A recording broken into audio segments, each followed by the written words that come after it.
have two reasons to be cheerful this morning. Well, it's still morning. One is that I've been invited to come and participate in the network because it seems to be a rather jolly lot of people who are all rather talented. That's my first reason. My second reason is that I keep forgetting how wonderful the Kröller is. I've been 3 or 4 times, and it reminds me that I don't live that far away. England isn't that far away, and I must come back. I'm a trustee of the Yorkshire Sculpture Park, which we like to say is the greatest sculpture park, but actually don't tell them when I come here. And I'm also, you know how you have a brain wipe when you're a bit tired? It's also very valuable to recognise that you remember what you're doing, so I thought that was a very good thing to start with. Sculpture is now in a golden age, an antidote to the ubiquitous flat screen. Artists work across categories and boundaries, multitasking as we all do. We are now in a moment of deep pluralism and total tolerance.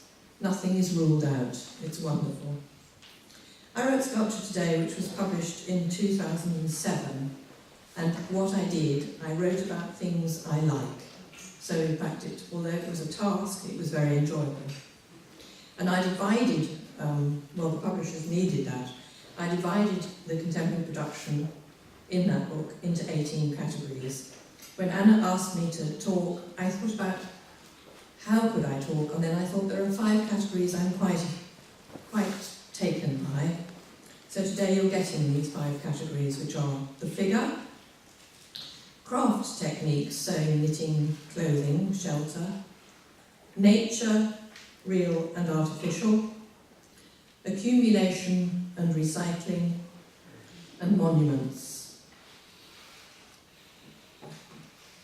And we start with my good friend Antony Gormley. He's the sort of father figure in British sculpture, because when the figure came back, it was basically Gormley that led the way, that brought it back. And as you know, his oeuvre is unique because for many years all his work was based on casts taken from his own body by assistants. One of those assistants was his wife, Bircken, and she always had to be very careful with the razor when she cut the mould off, because bits of his body were very delicate. He's also the cleanest man you'll ever know, because he's always having to wash all that plaster off. Now, he used to make lead casts, hollow casts. All his sculptures were self-portraits. You could recognise that he'd been sort of inside it. And they used to be made of lead and cast iron and concrete. Now, as you can see, he's changed. This is a work called Wire Figure, and it's made of steel wire. And in a way, he's not there. There's a greater concentration as to where he would have been, but his work is now about an absent presence. This cosmic nature, he's the absent presence in the middle, and the sort of little planets circle round him. It's him wanting to make energy visible. In fact, I know that he'd be very pleased that we walk past that wonderful Bruce Nauman at the entrance to the museum, where, I believe it, the true artist helps the world by revealing mystic truths. This is what Gormley is doing in his work. He has quite spiritual aspirations for his work. He was trained as a Buddhist, he's done strange yoga in India. And as I say, he's a very clean, kind man. Not so handsome, this. You probably know the work of Marc Quinn, about the same age, a little bit younger than Gormley, works in London. And Marc Quinn, too, uses his sculpture to examine what it is like to be mortal, to inhabit a body. So he used himself. He's moved on now into work I don't like quite so much. Oh dear, that'll go on the internet. Yeah, he's used himself as a model, but not quite so much now. He's quite a chunky man, as you can see, and he had rubber moulds taken of his body and he exhibited those. And then, as I'm sure you know, this famous piece called Self is, he had a life cast taken of his head, a portrait head, and then he had 8 pints of blood taken over, of his own blood, taken over a 5-month period, and that blood was then poured into a life cast and kept frozen. So the blood hasn't got its full colour because the ice is over it. And he makes a new one every few years, so he's keeping himself sort of up to date with quite amazing self-portraits. I must say that the quality of the refrigeration unit is rather critical. If you have a power cut, you don't have Marc Quinn's Self, but he knows that, so there's always generators backing up what keeping the work cold. An odd-looking piece, this, The Figure, by Gavin Turk, again working in London, and it's called The Death of Che Guevara, 2000. And for Turk, you have to know a lot about art history, other artists' work, popular culture, and for this you think, what am I looking at? The Death of Che Guevara. If you're as old as I am, you know that famous black and white news photo of the Guevara laid out on a stretcher, I think bearded. We used to have posters of it on the wall. Mm-hmm. And what Gavin Turk has done here, because what Gavin Turk plays with in his work is levels of reality, fantasy, celebrity, authenticity and identity. Very much about identity, because we're all now in danger of losing identity. Identity fraud is such a strong thing that Turk likes to discuss this in his work, and also Britain is totally overwhelmed by celebrity. We have such terrible television that deals with non-celebrities, but it's in our minds at the time. So what are you looking at? Gavin Turk decided to play the role of the dead Che Guevara, and how is he going to do that? And how is he going to recreate the famous photograph? He had a body cast, so there was Gormley having a body cast made, there is Quinn having a body cast made, and now Turk had a body cast made of himself. He thinks he looks a little bit like Che Guevara. He looks nothing like him, and he doesn't have a beard, but he put those facial bits on. He's also had himself cast as Elvis. He had a body cast made into a waxwork. So he went to the people who worked for Madame Tussauds, who makes the waxworks that you go and look at for the celebrities, and had his body made that way, and then set himself out on this system. And he keeps doing it. Noble and Sue Webster. Tim is on the right. I'm hopeless with left and right. They met at art school, they married, and they live and work together. And much of their work and attitude is owed to the punk rock movement. They're old enough to still have been part of Sid Vicious and all that sort of London punk. And the way they work is amazingly labour-intensive and very striking. Their studio is full of boxes of real junk, rubbish, which they pick up from the street, and they sometimes use bits of taxidermied animals and insects. In fact, Sue Webster told me that they have a cat and it kept bringing in dead rats. And they thought, well, why not? So several of their heads use these dead rats. So the cat, in a way, would be Tim Noble, Sue Webster, and whatever the cat's called, because it provides the material.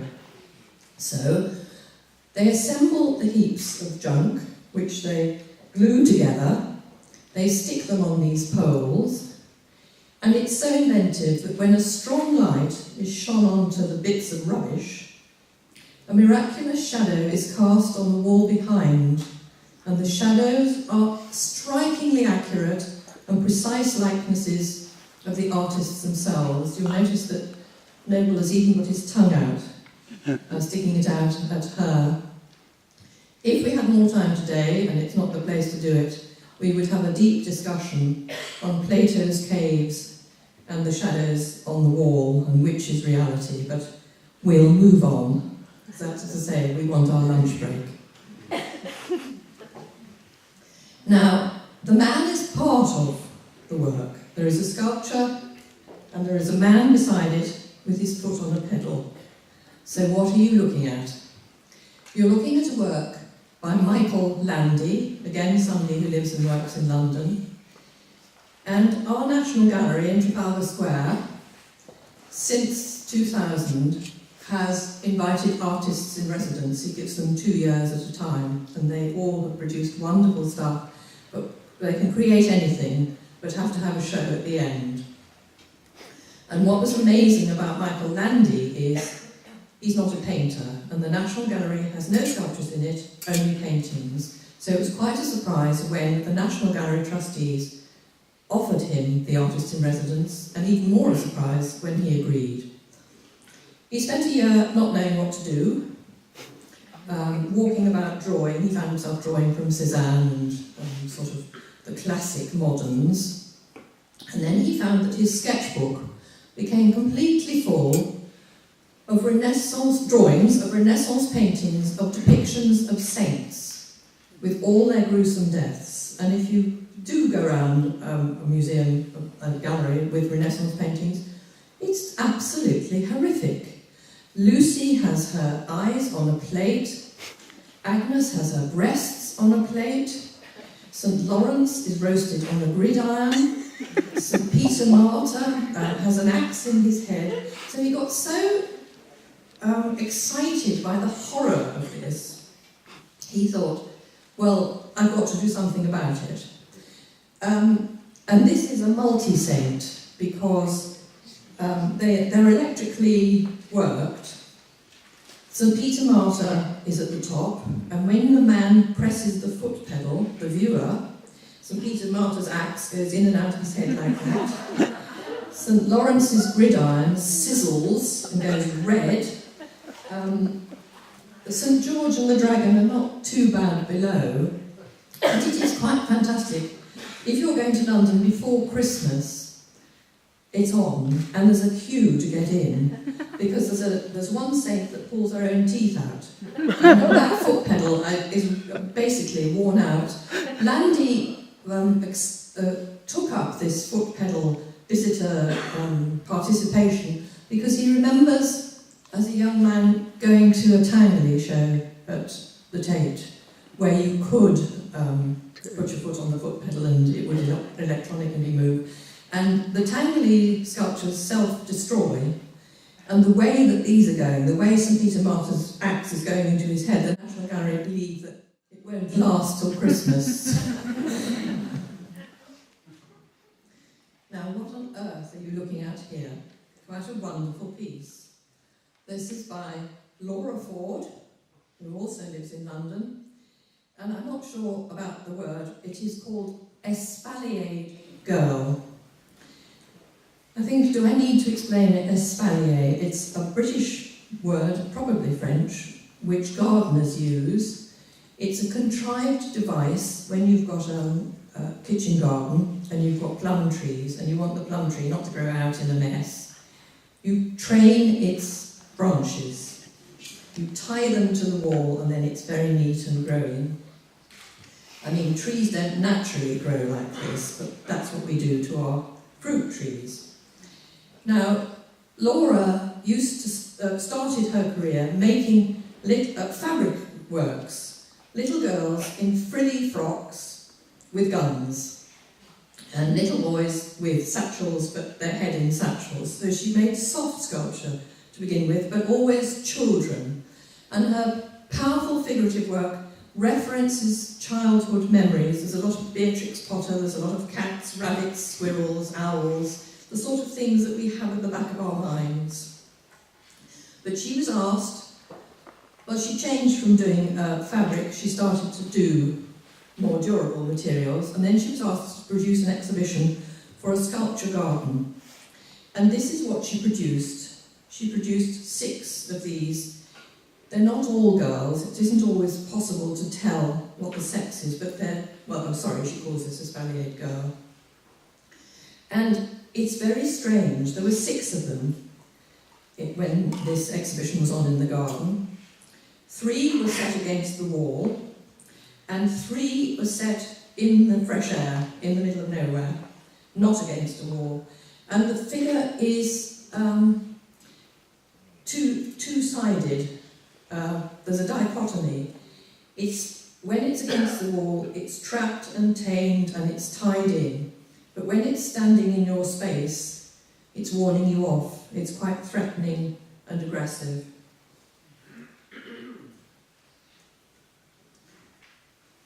Don't ask me, I don't know why the man has a camera in his hand. Well, that can be for a discussion later on. This is by Pavel Althamer, who lives in Warsaw, and he makes a lot of self-portraits, and this is Pavel and his wife Monica. I hope she's quite happy to be self-portraited as well. Pavel's figures, they're life-size, have a totemic or fetishist nature, and that was because he was deeply affected by a trip to Africa, where he saw that Africans had made sculpture out of straw, grass, animal hides, whatever. So he makes his figures. They're stuffed with straw and grass, they're made out of natural materials, they're made out of hides, and sometimes there's bits of intestines and rather nasty things when you get close, and they smell. So be careful in an Althamer exhibition. And what he feels about using innards, I mean, it's a way like the blood of Marc Quinn. It emphasises our organic nature, our physicality, our impermanence, because this, however you try and protect it and conserve it, will rot. We've switched quickly into the craft, the sewing, that little section. And this is by Emily Jacir, who lives in Palestine. The title of this tent is Memorial to 418 Palestinian villages destroyed, depopulated and occupied by Israel. And living in Palestine, she wanted to make a work about her life there. This is a very powerful work. It's a proper refugee tent, and she got the 418 names of the villages which she wanted to embroider onto the tent. But once she'd sort of drawn them out on the tent, she thought, good God, this is going to take me quite a while. So she set up a little stand and said, would anybody help me? And 140 women, local women, helped her sew.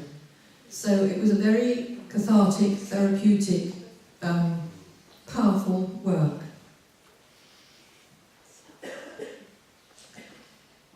Remember, we're on clothing and shelters. This is by Lucy Orta. It's called refugee wear. She makes 2 categories of work: refugee wear and habitants.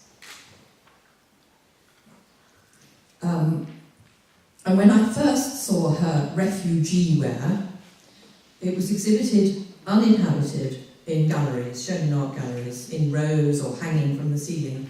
But people were so affected, she lives in Paris, people were so affected by the thought and care and possibility in this, that Parisian councils and councils in Munich, for those of you who are here, have bought some and they hand them out to homeless people. I mean, it's quite obvious that this is a model in this, posing for this shot.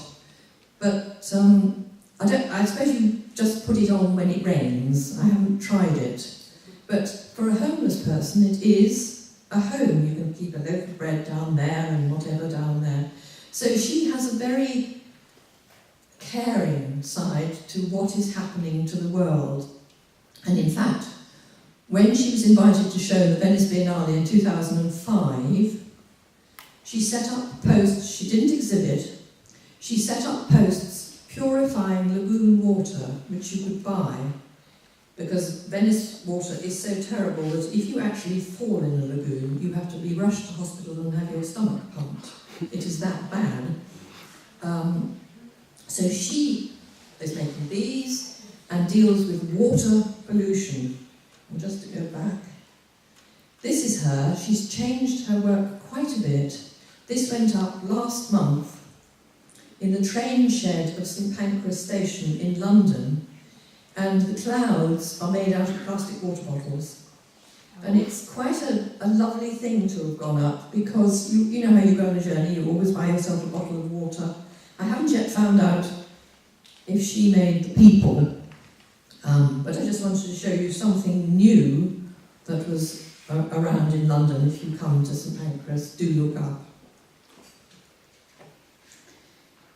Still on clothing, Yinka Shonibare, a British Nigerian artist, paralysed by myelitis. One arm is gone, one leg is gone. So he has help in making the costumes. This was the very early work in which he sort of appeared in the art world, because he explores cultural identity and colonialism. And his hallmark is the use of African fabrics. Let's just move on. Dutch wax-printed cotton, which is exported to Manchester and then sent down to Brixton, where it's sold to Africans, and he buys it at Brixton Market. And what he's doing with his African fabrics is copying paintings from the 18th and 19th century, showing us figures at the time that colonialism was very strong in these African fabrics. And this is, they're often headless because they're more powerful, his figures, when they are headless, but actually this figure is called Antoine Lavoisier, who was a French nobleman and leading chemist who was actually guillotined at the time of the Revolution. So it's got that to it. And also I find it rather moving. I don't know, I haven't been able to find out whether Antoine Lavoisier needed a wheelchair, but because Yinka sits in a wheelchair, this has quite a personal nature to it. The last one of knitting, sewing, embroidering, Alexandra Bircken. This is called Plant, lives in Cologne.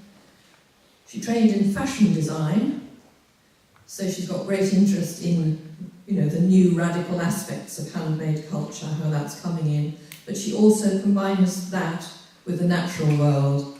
So she crochets, weaves, knits shapes from rags and wool in bright colours and displays them on twigs and little bits of string. She sometimes hangs them from the ceiling. They always have a pathetic quality. This looks like a houseplant that you've gone away and forgotten to water. I always feel with her work. Nature. And what on earth are you looking at here? It's a work by Tania Kovats. It's called Schist, which is a kind of slaty rock.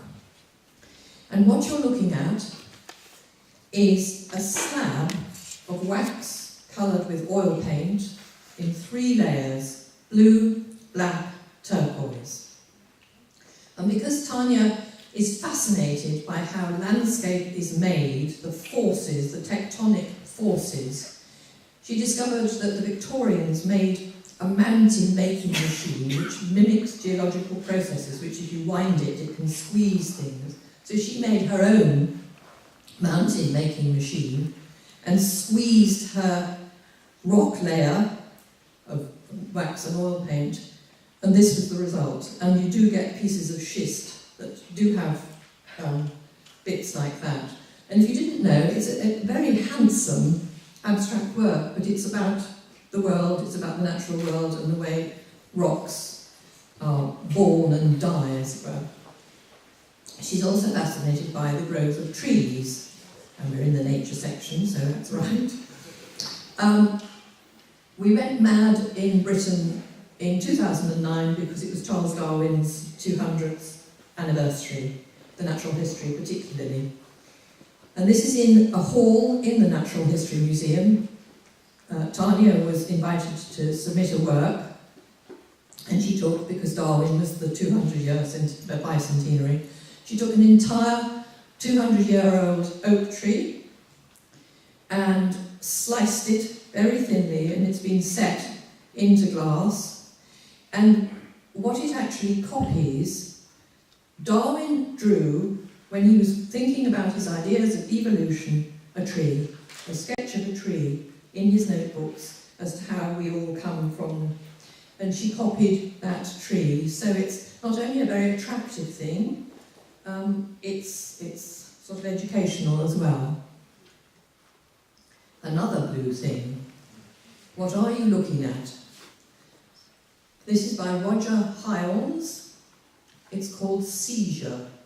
It was made in 2008. Roger uses an odd range of materials: perfume, disinfectant, chemicals, and mineral ores that are dug out of the earth. And his work has a great immediate visual impact, but it's often very hard to know what you're looking at. And because it's made out of perfume, disinfectant, chemicals, as you approach it, you get a smell and a taste in your mouth. This is made of 87,000 litres of copper sulphate solution, which was pumped into a flat in South London.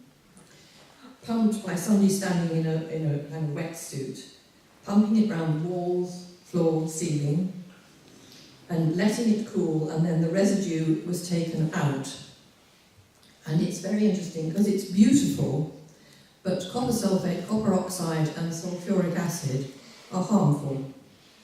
So it's got that dichotomy. What has happened is he got a grant to do it, and the public have loved it so much that the building has been demolished. The building was due to be demolished, and it's now been saved, and it's permanently on loan in the Yorkshire Sculpture Park.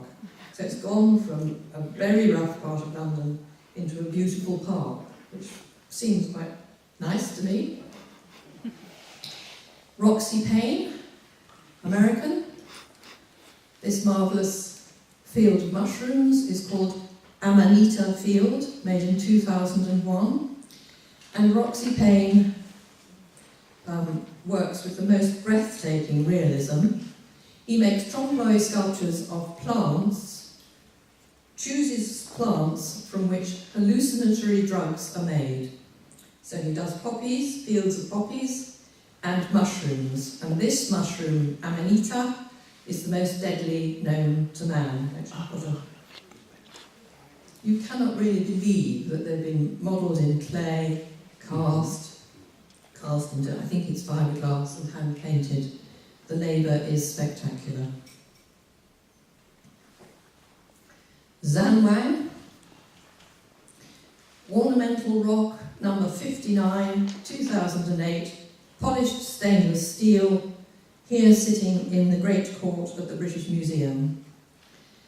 Zhan Wang is affected by the feng shui of traditional Chinese landscapes, the placement of rocks and water, and he works with rocks. The Chinese collect what they call scholar rocks because they're thought to possess the purest energy.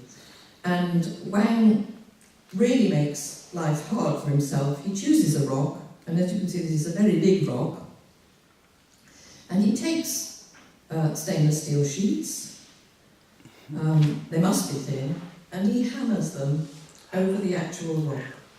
It's not cast or made up or modelled. He takes the rock, he chooses it, and then he laboriously knocks the stainless steel. So this will be in dozens of pieces, and somebody's got to weld it together, and then somebody's got to polish it. So it's something to do with the feng shui, the spiritual experience of China, but also a lot to do with the connotations of wealth in the new China, because the Chinese are buying these to put in front of banks, etc. I recently discovered that he must be fit. He climbed Mount Everest in 2004 and put one of his little rocks on the summit. So there's a nice, shining, polished stainless steel rock at the top. Accumulation recycling. This is a work by two Indian artists who work together,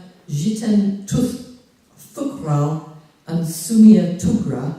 They met while working in an advertising graphics studio. And they do brightly coloured work. They like things that look rather like toys. They make things constructed in a fairly light-hearted way. This is called Now in Your Neighbourhood. It's pink plastic bottles, I think it's cleaning fluid, and it's 2,000 bottles. I don't know how it's glued together, and it's rather a mythical monster. It's like a dinosaur, isn't it? It's like something out of Toy Story. And what they've done, because they're quite interested in working in a graphic studio, they're quite interested in branding and product placement and media hype.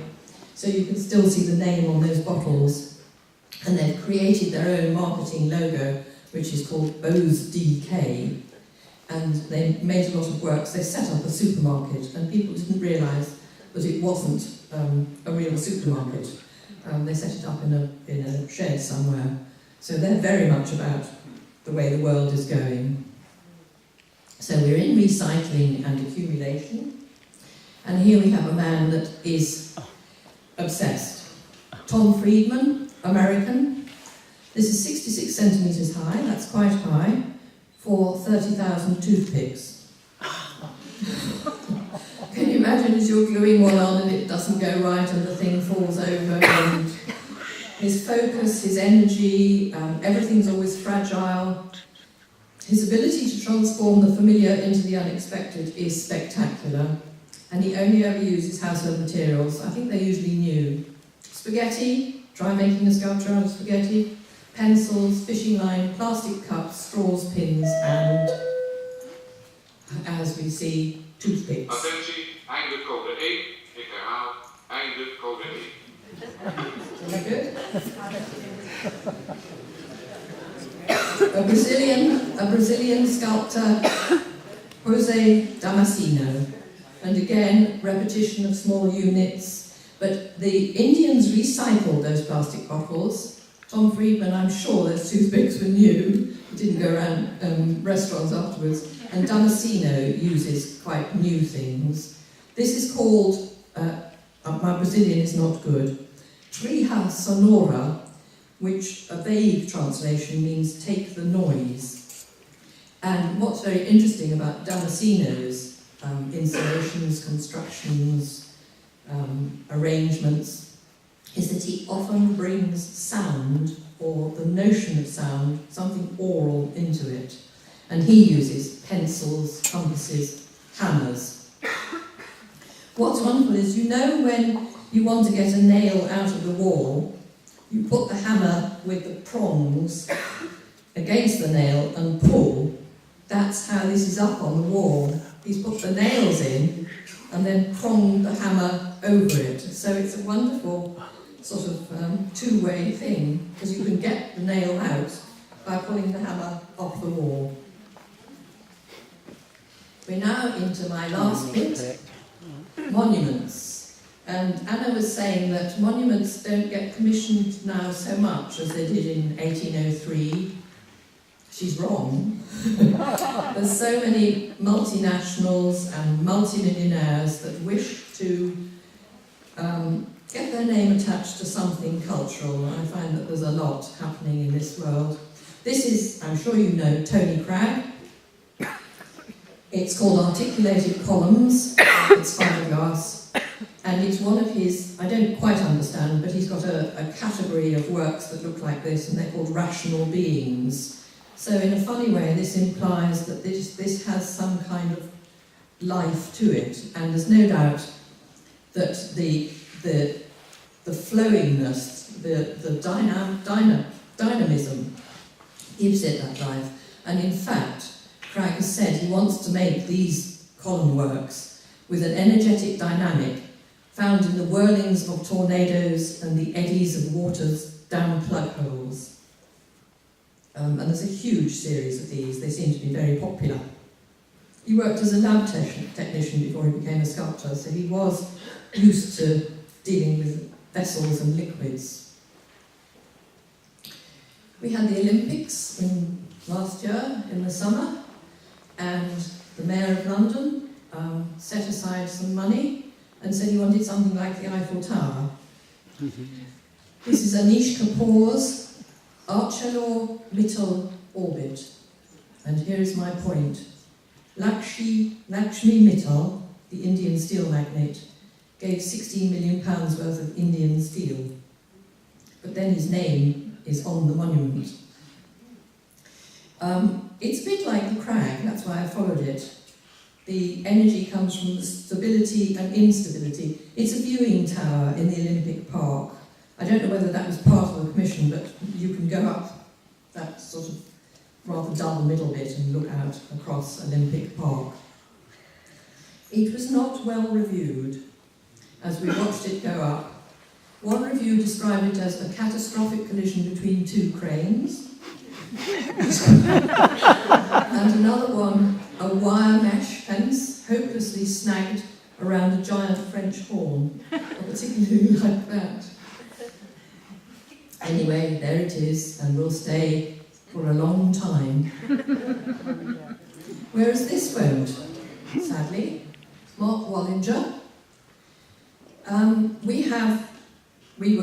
The Otterlo Mittal was in preparation. We have Antony Gormley's Angel of the North, which is 25 metres high.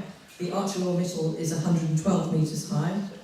So Kent and the Ebbsfleet railway station got together some private money and said, we want something 50 metres high that can be seen for 20 miles. It was as simple as that. People were asked to submit, and this won. It's Mark Wallinger's White Horse, and it won because the white horse is the ancient symbol of Kent. He presented the model scaled from a real racehorse, so it's quite accurate, as you can see, and it is to be concrete over steel frame. But it's scuppered. It's a sculpture in waiting. It's scuppered by the recession and the financial crash, and I have no idea whether it'll get further than this image. I actually think it would be terrifying if you arrived at Ebbsfleet railway station as a Bulgarian immigrant. You think, what on earth have I come to?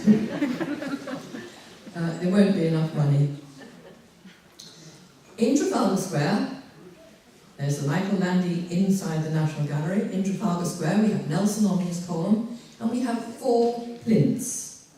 Very tall plinths, you're looking at one of them, which have the kings and heroes on them, King George IV, Charles I, William IV, but for some unknown reason in Victorian times, the 4th plinth was left empty.